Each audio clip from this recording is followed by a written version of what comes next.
O Corinthians precisa ajustar as contas, mas, ao mesmo tempo, avalia um movimento que pode aumentar o risco.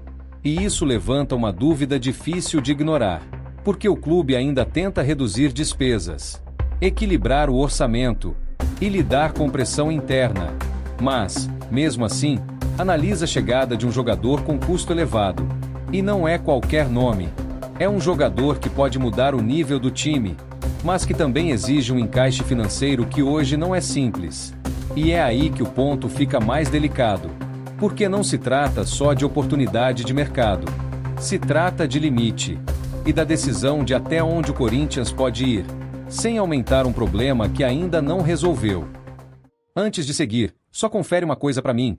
Você já é inscrito no Código da Fiel? Se ainda não for, se inscreve para acompanhar tudo desde o começo, sempre direto, sem exagero. E claro, ajudar a gente a chegar nos primeiros 1000 inscritos. Agora vamos ao vídeo. O Diniz tomou uma decisão antes do jogo, que, se desse errado, podia expor completamente o Corinthians. E o mais curioso, quase ninguém estava prestando atenção nisso. Sem o Mateuzinho, suspenso depois do clássico contra o Palmeiras, o Corinthians entrou em campo com problema claro na lateral direita. E durante a semana, o Diniz testou alternativas. Carrillo apareceu como opção. Outras possibilidades foram avaliadas. Mas na hora de decidir, ele fez algo que parecia arriscado demais. Colocou o Ranielli, volante, improvisado na lateral. E aqui está o ponto que muda tudo. Porque não era só trocar um jogador de posição. Era mexer numa das áreas mais sensíveis do time, justamente num jogo onde qualquer erro podia custar caro. Se desse errado, o Corinthians ficaria exposto pelos lados, perderia equilíbrio e poderia transformar um jogo controlado em problema.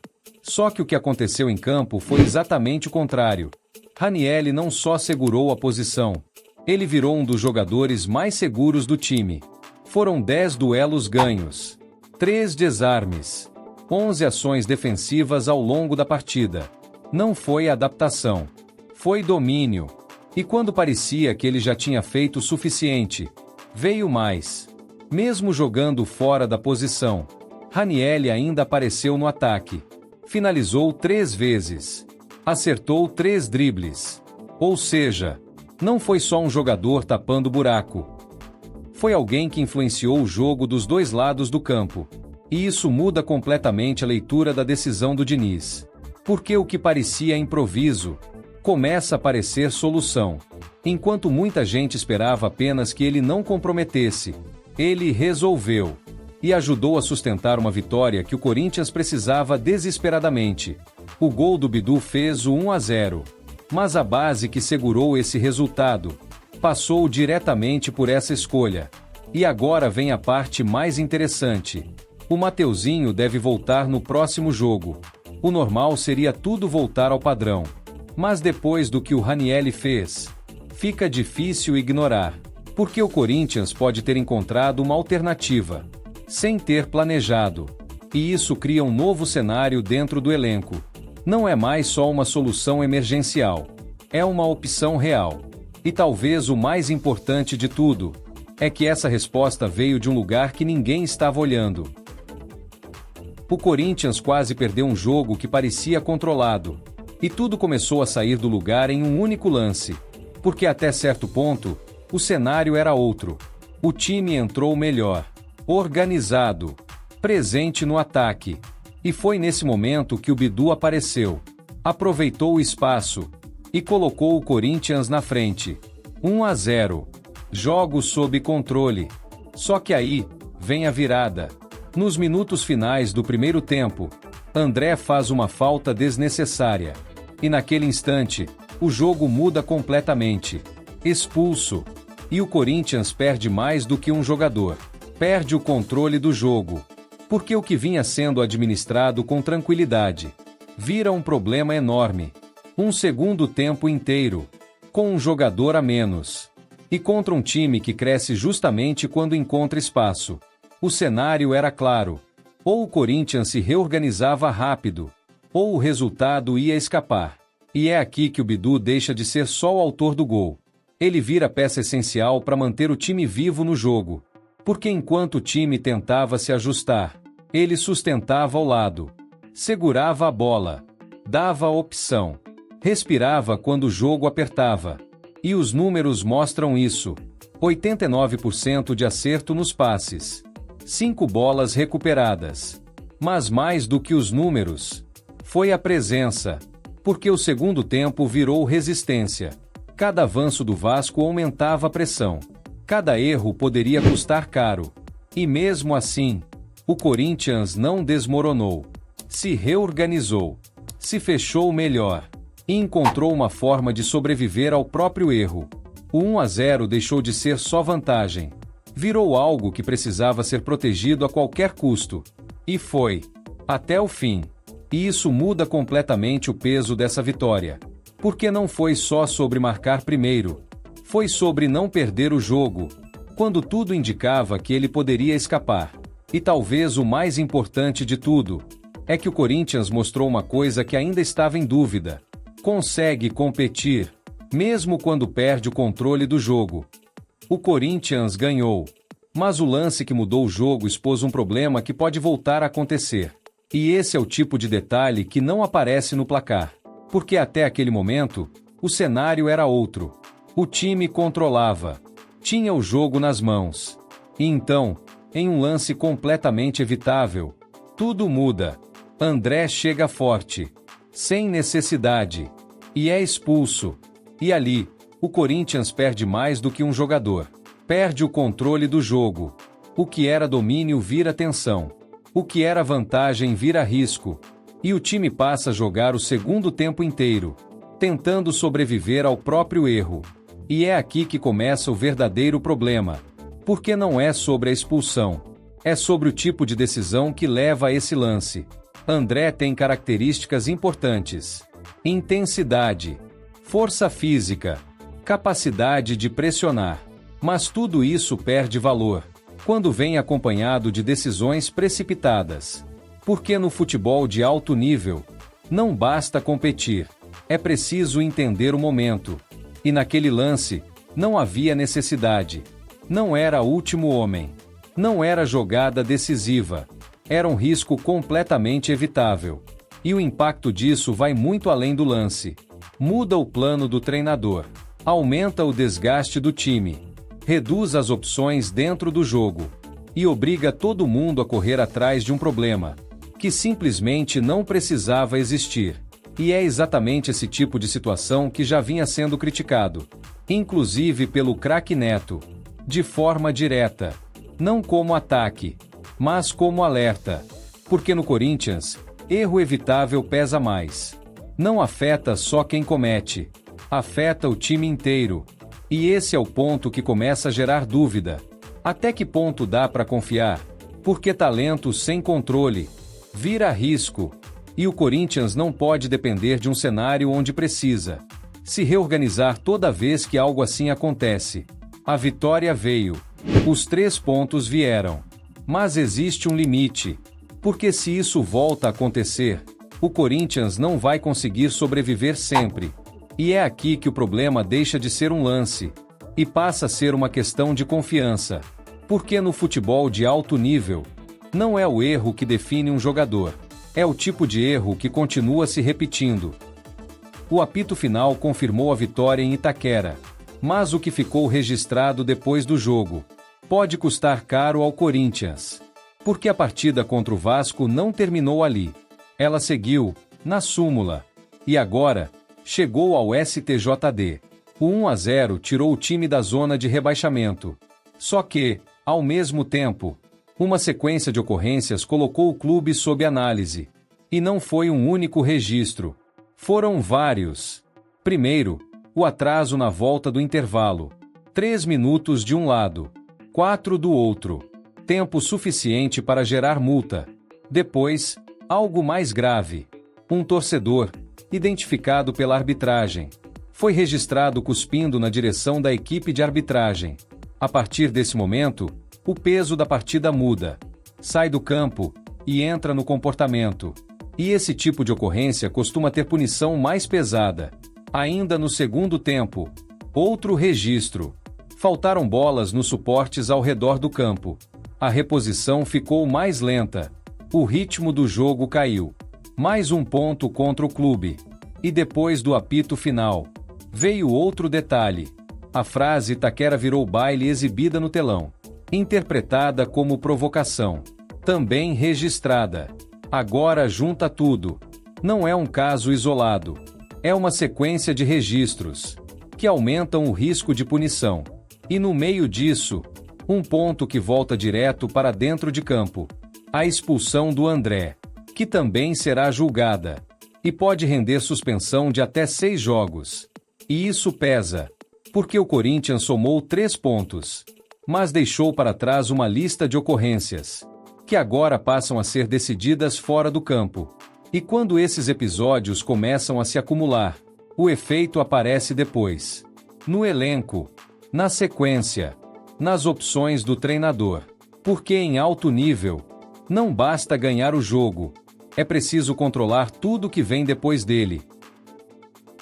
A possível renovação de Memphis Depay deixou de ser apenas uma questão técnica. Virou uma decisão com impacto direto dentro do Corinthians.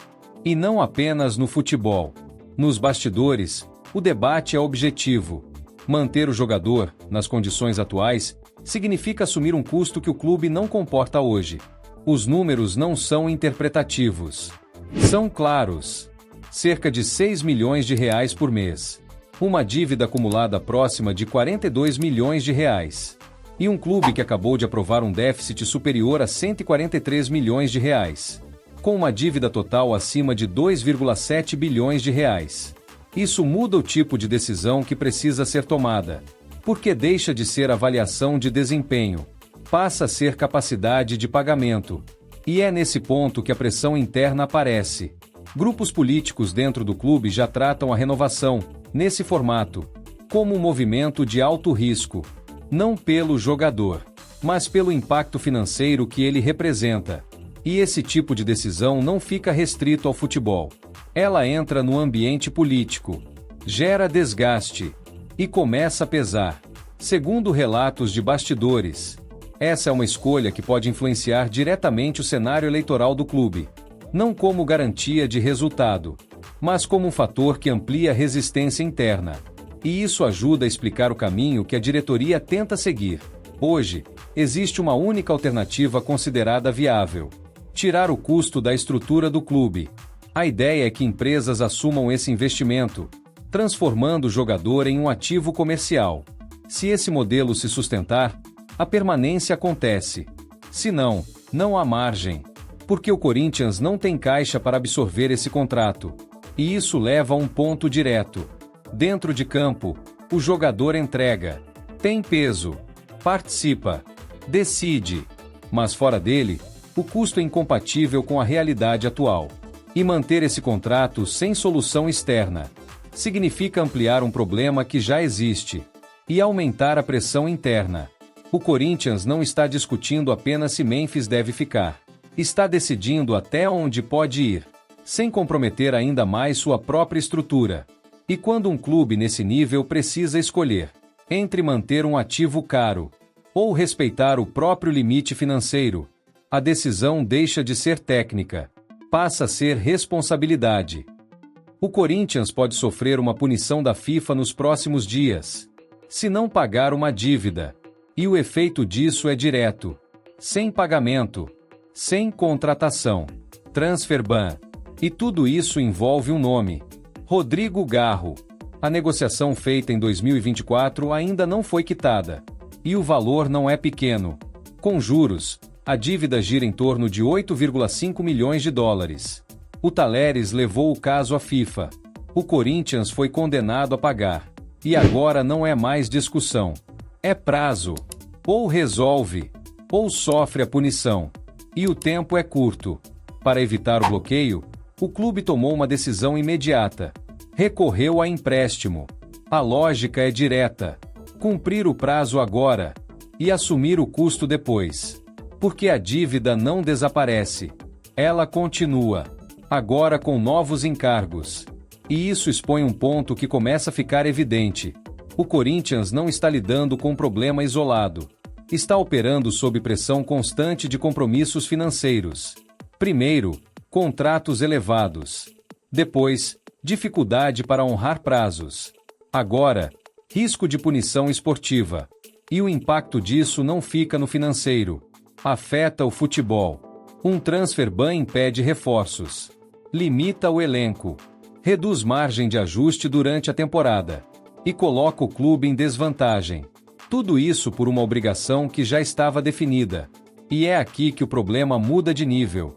Porque quando um clube precisa de empréstimo para pagar uma dívida já cobrada pela FIFA, não é mais uma questão de negociação. É uma questão de dependência. O Corinthians precisa vender jogadores para fechar as contas. E isso já começa a afetar decisões dentro do clube. Não é planejamento ideal. É necessidade. A meta interna é clara: gerar cerca de 151 milhões de reais com negociações ao longo da temporada. Só que existe um ponto crítico. Até agora, nenhuma venda entrou no caixa. E isso aumenta a pressão. Porque, ao mesmo tempo, o clube tenta reduzir a folha salarial.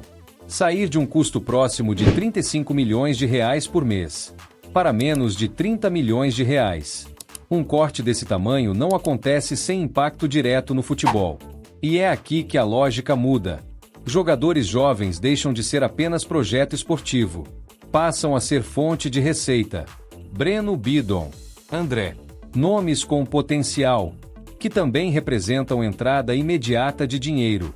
E isso altera o tipo de decisão. Porque não é mais sobre esperar o melhor momento. É sobre vender quando surge oportunidade. Ou quando aparece necessidade. O clube também amplia o alcance. Busca mercados com maior capacidade de pagamento. Ásia, Oriente Médio, Turquia. Ambientes onde a liquidez costuma ser maior. O objetivo é direto: transformar ativos em caixa e aliviar a pressão financeira. Mas esse movimento tem um custo. Resolver o curto prazo pode comprometer o médio. Reduz opções futuras. Enfraquece o elenco. Limita o planejamento. E esse é o ponto central. O Corinthians não está escolhendo vender. Está sendo levado a isso. E quando a venda vira necessidade, o clube perde força na negociação. Porque não define o momento. Responde ao mercado. E, nesse cenário, muitas vezes não fecha no melhor valor. Fecha no valor possível. A possibilidade de contratação do Cebolinha já está na mesa. Mas o ponto agora não é mais o interesse. É o limite. Porque o Corinthians analisa esse movimento, enquanto ainda tenta equilibrar as contas. E isso muda completamente a leitura da negociação. O nome agrada. O perfil faz sentido. E a saída do Flamengo abre espaço. Mas existe um fator que não muda: o custo. Hoje, o jogador recebe cerca de 1,2 milhão de reais por mês. Um valor alto para um clube que ainda trabalha para reduzir despesas e reorganizar o próprio orçamento. E isso coloca a negociação em outro nível. Não é apenas oportunidade. É encaixe financeiro. Existe a possibilidade de rescisão antecipada. Se isso avançar, o Corinthians não precisa pagar transferência. E isso facilita o caminho. Mas não resolve tudo. Porque o principal ponto permanece: o salário. E o clube não tem margem para erro nesse tipo de decisão. Ainda mais dentro do contexto atual. Pressão por redução de custos. Necessidade de gerar receita. Ajustes internos em andamento. E, mesmo assim, o nome segue sendo avaliado. Não como movimento isolado, mas como tentativa de manter o nível competitivo. E isso expõe um ponto importante. Porque o Corinthians precisa reforçar o elenco. Mas precisa fazer isso dentro de um limite cada vez mais apertado. E quando esse limite já está pressionado, a contratação deixa de ser apenas uma escolha técnica. Passa a ser uma decisão de risco. O Corinthians precisa reforçar o time, mas também precisa controlar o que ainda não resolveu. E essas duas coisas nem sempre andam juntas. Na sua visão, o clube deveria arriscar agora, ou segurar e organizar a casa primeiro? E me diz uma coisa: você está assistindo de qual cidade? Quero mapear a Fiel aqui no canal. Se você curte esse tipo de análise mais direta, já se inscreve no canal, porque sempre tem conteúdo nesse nível por aqui. Muito obrigado pela audiência. A gente se vê no próximo vídeo.